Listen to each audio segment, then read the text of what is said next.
Zee 24 तास एक पाऊल पुढे। आणि हा विचार सगळ्यात आधी मनात येतो, अशा विचार करणाऱ्या व्यक्तींना सुद्धा दोषी धरलं जायला हवं कायद्याच्या दृष्टीने।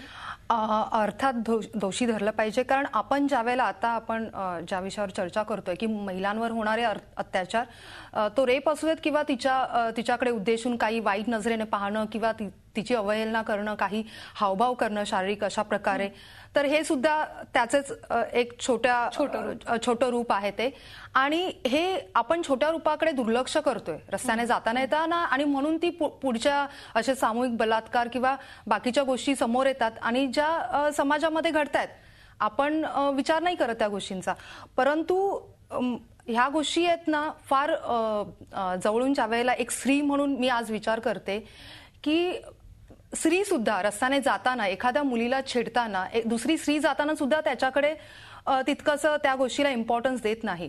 त्यामुळे आपण स्त्री आहोत आणि आपणच त्या स्त्रीच्या मदतीला गेलो तर तिथून आपण ती जर सुरुवात केली आणि त्या पुरुषाकडे त्या दृष्टीने त्याला जर तिथल्या तिथे जाब विचारला तर ह्या गोष्टी अशा पुढे जाणार नाहीयेत। त्यामुळे प्रत्येक स्त्रीने आता ठरवलं पाहिजे की फक्त स्वतःचं प्रोटेक्शन नाही, स्वतःची सिक्युरिटी नाही, तर माझ्याबरोबर जी स्त्री समाजामध्ये जगतीये ती छोटी असू देत, कोणी असू देत, ट्रेनमध्ये प्रवास करणारी असू देत किंवा सोबत काम करणारी असू देत, कारण ह्या गोष्टी कॉर्पोरेट सेक्टरमध्ये बऱ्याच होतात की कदाचित तो रेप नसेल पण ते एक्सप्लॉयटेशन जे होतंय ते सोबत असणारी जी स्त्री आहे तिचा तो एक तिची नैतिक जबाबदारी झाली पाहिजे की no, I will not only protect myself, I will protect every female who is working with मी।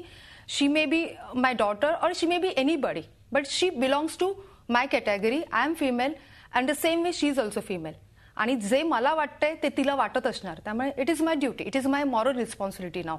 जसं तू आता म्हणालीस की ही मॉरल रिस्पॉन्सिबिलिटी आहे आपली, म्हणजे सगळ्यात आधी संपूर्ण समाजाची मानसिकता बदलणं तर आवश्यकच आहे, पण सगळ्यात आधी महिलांचीच या बाबतीत मानसिकता बदलणं आवश्यक आहे असं वाटतं। एक्झॅक्टली, म्हणूनच मी म्हणते ना की रस्त्याने जाताना मी दुर्लक्ष केलं ना, मी तिथल्या तिथे त्या मुलाला जर जाब विचारला की बाबा तू असं त्या स्त्रीबरोबर का वागतोयस किंवा तुला हे करण्याचा अधिकार नाही किंवा मी तुला पोलीस स्टेशनला घेऊन जाते, तर तो मुलगा किंवा इथून पुढे ज्या घटना अशा घडतायत त्या थांबतील, त्यांना कुठेतरी कंट्रोल येईल आणि कुणीतरी जाब विचारताय, ती जाब विचारणारी व्यक्ती त्या नात्यागोत्यातली नसेल त्या स्त्रीच्या, पण रस्त्यावरून चालणारी ती स्त्री जाब विचारू शकते।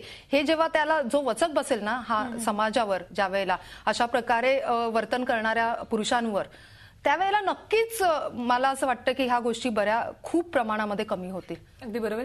आपल्यासोबत वर्षा देशपांडे सुद्धा आहेत आणि मिताली जगताप सुद्धा आहेत, त्यांच्याशी आपण या वर्मा कमिटीच्या ज्या शिफारशी आहेत त्या संदर्भातही चर्चा करणार आहोत आणि एकंदरीत या संपूर्ण प्रकाराबाबत समाजाची, पुरुषांची आणि महिलांचीही मानसिकता बदलणं कितपत आवश्यक आहे। झी 24 तास एक पाऊल पुढे।